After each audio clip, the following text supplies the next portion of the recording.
Fluminense saiu prejudicado dentro de casa. Não está na hora dos treinadores, dos jogadores, começarem a falar um pouquinho mais sério, sem tanto dedo, com uma forma mais contundente sobre a atuação do VAR, sobretudo aqui no que tange o Fluminense? Bom, boa noite. Da sua primeira pergunta, a gente teve um volume grande de finalizações, muitas delas chances claras de gol. Eu me recordo pelo menos umas 6 ou 7 finalizações de dentro da área ou da entrada da área. E, infelizmente, a gente não conseguiu fazer o gol. Difícil explicar porque a bola não entra, a gente treina constantemente finalização, quase todo dia tem treino de finalizações e a bola teme não entrar. Somado a isso, tivemos 2 pênaltis claros não marcados. Em relação ao VAR, aqui no Fluminense, só se contabilizar de lances claros, ele foi determinante para o resultado da partida, porque hoje foram 2. O do Daniel foi mais claro ainda do que o do Ganso, muito mais claro, fácil de ser marcado, mais fácil ainda de ser chamado pelo VAR. Eu não sei por que não chamaram. Lá em São Januário teve uma falta no Frazan, que o Frazan fez na intermediária, com a bola no alto, tomou vermelho direto. O Gião também foi expulso de uma maneira bem contundente. O jogo do Goiás aqui, a gente teve um gol anulado legítimo, chamaram, demoraram para rever o lance, o gol já tinha sido marcado, chamaram para anular o gol, um gol que era legítimo, depois o gol do Goiás foi uma falta inexistente que originou o gol do Goiás. O que eu posso falar é isso. Agora, sim, o do VAR eu não sei, porque a gente não tem mania de perseguição, mas o jogo de hoje, de maneira muito especial, é muito difícil engolir, porque os lances eles são muito fáceis de serem marcados, principalmente do Daniel, do Ganso também. Mas o Daniel ainda foi muito fácil, foi 2 faltas em uma. E não chamaram para fazer a marcação do pênalti.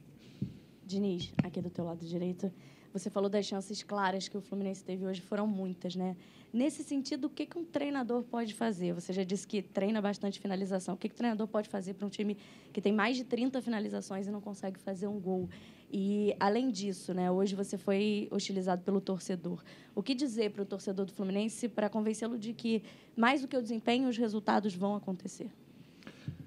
Isso é uma crença que eu sempre tenho, que um time que finaliza desse jeito, é difícil você perder. Não sei quantas bolas o CSA chutou no gol, quantas chances claras que eles tiveram. Acho que a chance clara só foi a do gol. Difícil é perder jogos assim. O que eu posso falar é que eu vou persistir. A probabilidade de você ganhar um jogo jogando dessa forma é sempre muito maior do que de perder. A gente tem que persistir e buscar o resultado. Então, desde quando eu sou técnico, é a minha maneira de encarar o futebol, de encarar o jogo, de promover o melhor desempenho possível para os jogadores e trazer alegria para o torcedor. Quanto ao torcedor me hostilizar, o torcedor ele está aborrecido e com toda a razão. E a gente se sustentou até agora por conta que ele vê, de alguma forma também, o torcedor está torcendo muito para dar certo, mas quando não dá certo sistematicamente o resultado, é mais do que normal as vaias no final do jogo. E eles apoiaram muito o time também, têm apoiado, então eu estou muito chateado pelo resultado e estou chateado por frustrar o torcedor a ponto dele ter que fazer o protesto que ele fez legítimo no final da partida. Boa noite. Boa noite. Tá ligado? Boa noite. Apesar de você estar falando sobre o VAR, sobre gols perdidos, sobre a hostilidade da torcida, e apesar de eu já manifestei várias vezes que admiro muito o seu trabalho, é inevitável, como repórter, eu te perguntar sobre como fica a sua situação. Você vinha trabalhando, eu imagino como deve ser, com muita pressão por resultados. O Fluminense é um time grande, está toda hora, sai e entra do Z4. Hoje perde para o que era o vice-lanterna, agora ganhou mais uma posição, o CSA dentro de casa. E a gente sabe que o Celso Barros deu uma declaração dizendo que futebol é resultados. A gente sabe como funciona isso no país, é a cultura do país, né? O presidente também já tinha dito que futebol é resultados. Como fica a sua situação? Você demorou agora a vir dentro do vestiário. Queria saber se você teve alguma conversa nesse momento, após o jogo, com o presidente Mário Bittencourt e com o Celso Barros. Como é que fica a sua situação? Porque é inevitável a gente especular, falar. Eu mesmo falei agora há pouco aqui que achava muito difícil, pelo que eu conheço, trabalho mais de 30 anos de futebol, a situação igual à sua, já vi diversos treinadores não resistirem e terem o trabalho interrompido. Não, por enquanto ainda não conversamos. Isso é uma decisão que cabe à diretoria e eu tenho que seguir trabalhando. Essa cultura do resultado, de fato. E a tua pergunta é muito legítima. O que eu posso dizer é que eu trabalho de uma maneira bastante contundente naquilo que eu gosto de fazer, que eu sou apaixonado por fazer, que é o futebol. Aqui no Fluminense a gente pegou alguns jogadores muito desconhecidos, tinham 3 jogadores que estavam na lista para serem convocados, convocaram só o Alan, mas o Nino e o Caio Henrique também estavam convocados. Teve a revelação aí do João Pedro, que moleque de 17 anos, que não passou nem pelos juniores, que não estava ainda no escopo do clube, não estava para esse ano jogar, nem ele, nem o Marcos Paulo. Recuperação do Igor Julião. Os jogadores que foram se destacando, a gente perdeu precocemente, no caso do Everaldo e do Luciano. O trabalho tem outros tipos de resultados também que também me alegram. Agora, essa situação da tabela de classificação, ela é um desafio muito grande para a gente, ela é muito incompreensível pela maneira como o time jogou. Tem jogado quase constantemente, o time não oscila, então é uma coisa para tirar o chapéu para o time nesse sentido, é que um time que não oscila, que o time joga pressionado e joga e cria, e a bola teme não entrar e a gente, com uma chance ou duas do adversário, a gente acaba perdendo a partida. Então, eu não sei essa relação à diretoria, eu não sei, não falei com ninguém, só posso falar sobre o trabalho que está sendo realizado, tá? É isso. Você conversou com os dirigentes? Não conversei com ninguém ainda. Aqui, Diniz.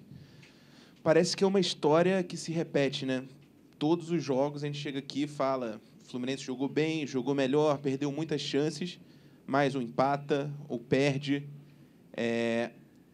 Que tipo de opções, primeiro, dentro do elenco, você pode encontrar para mudar essa situação? Porque também o time hoje, por exemplo, foi o mesmo praticamente dos últimos jogos, com a mudança ali do Pedro entrando o João Pedro. E você acha que, com essa história que se repete, todos os jogos a gente chega aqui com essa mesma questão de o time joga melhor, mas não consegue vencer, e hoje volta para a zona do rebaixamento, você acha que o time está chegando perto de um limite, de onde não dá para crescer mais, não dá para melhorar mais? O time cresce, assim, é difícil a gente fazer a análise assim, dessa forma por conta da pressão dos resultados. Mas o trabalho de um time, de um treinador, assim, essencialmente é você criar o maior número de oportunidades possíveis e negá-las ao adversário. Então, assim, no caso de hoje, o Fluminense fez uma partida muito boa nesse sentido, só que não aproveitou as chances. Não é modificando o time por modificar, para diminuir a tua chance de gol e aumentar do adversário que você vai ganhar a partida. Eu não acredito nisso. Acredito que a gente tem que continuar trabalhando para aumentar e finalizar melhor, colocar as bolas dentro do gol, e as poucas chances que o adversário tem, a gente tem que evitar. Então, além da gente não fazer, a gente não podia ter tomado o gol, que era um gol, de certa forma, que a gente tinha totais condições de evitar o gol do CSA hoje. Aqui, boa noite. Primeiro, eu queria saber de você como recuperar o psicológico desses jogadores depois de uma derrota dessa, tendo em vista que na quinta-feira já tem uma outra competição, jogo fora de casa contra o Corinthians, e se você se sente pressionado à frente do cargo do Fluminense? A frente de imigrante está sempre pressionado. Essa é uma pergunta que ela está respondida já no bojo da pergunta. Não tem como você estar num time grande, na situação que o Fluminense está, e não está pressionado. Está todo mundo pressionado, eu estou mais pressionado. Eu acredito que eu sou uma pessoa que lido bem com a pressão, porque assim, eu não jogo a toalha, trabalho mais, eu acredito mais, e eu sigo lutando para que as coisas deem certo. Mas que está todo mundo pressionado e eu estou sempre mais pressionado nessa situação, que eu sou o líder da equipe. E não adianta ficar arrumando culpados, eu sou o maior responsável mesmo. A gente criou um número de situações grandes, não conseguiu fazer, não só nesse jogo, no jogo do São Paulo, no jogo do Atlético, a gente fez 30 minutos primorosos, depois o time oscilou muito. Mas a equipe tem jogado bem. Diniz, boa noite. Aqui, por gentileza, Sérgio Guimarães aqui da Tupi. Sérgio, tudo bem? Tudo bem, querido? Pelo teu semblante, acho que, por enquanto, eu acho que você está refletindo bem, mas a exemplo do reboque ali do Cícero, nós já estamos há muito tempo também no futebol, mas eu tive a oportunidade de ouvir agora na zona mista vários jogadores, e pelo menos os que eu ouvi, Ganso, Nem, Danielzinho, Alan, todos estamos fechados com o treinador. Pelo menos esta foi a resposta que eu obtive, a resposta que nós colocamos no ar, ao vivo, não só gravado. É importante, no momento desse, você ter esse grupo fechado E eu lhe pergunto, é a primeira oportunidade que você está tendo de dar uma satisfação para a torcida tricolor e para nós publicamente, depois da gente, durante a semana, ter ouvido os dirigentes falarem a respeito do seu trabalho e virem publicamente também com a palavra cobrança. Você, por gentileza, pode dizer o que realmente o Celso Barros falou com você? Porque, às vezes, a gente tem microfone sem fio, uma informação a mais, uma informação a menos. Eles condicionaram o seu trabalho a 2 vitórias contra 2 adversários considerados mais fracos no campeonato, CSA e também Avaí, por gentileza. Não teve esse tipo de cobrança. Ali não existe a cobrança, essa cobrança genérica, porque todo mundo sabe, a cobrança normal do futebol. Não teve nada exagerado. E o Fluminense, o dirigente tem que cobrar mesmo, internamente, principalmente os resultados. Os resultados não vêm. Quem está no comando é responsável pelo clube, pela instituição.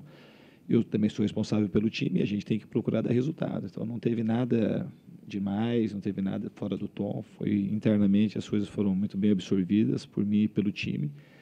Tanto é que o time conseguiu jogar, embora não tenha ganhado, jogar de uma maneira que o desempenho, essa palavra, né, que o desempenho foi bom. Conseguiu jogar bem de novo. Isso é muito importante para mim. Eu acho que, em relação aos jogadores, eu acredito, a minha maneira de trabalhar é sempre procurar oferecer as melhores condições possíveis para o jogador. O que eu falei hoje para eles na concentração, que quase todos os jogadores que vocês praticamente desconheciam, aí, o Alan, o Nino, o Caio Henrique, esses 3, o próprio Danielzinho aqui, que tinha jogado muito pouco, teve um avanço muito grande na sua condição como jogador. Eu sempre acredito que você melhorando o jogador, a gente sempre está mais perto dos resultados. O que eu falei com os jogadores é que isso tinha que reverter, essa melhora individual, reverter em resultados e reverter para a instituição, para o Fluminense. Porque o Fluminense que precisa ser ajudado nesse momento. Precisa pontuar, a gente na Sul-Americana está nas quartas de final, mas no Brasileiro, que é uma coisa que a gente tem ido em relação aos resultados muito mal, a gente precisava recuperar esses pontos. A gente tentou, o time batalhou do começo ao final do jogo. Como eu disse, além da nossa falta de pontaria, a nossa incompetência para não converter as chances criadas, a gente também novamente foi prejudicado de uma maneira muito grosseira pela arbitragem. Aqui atrás.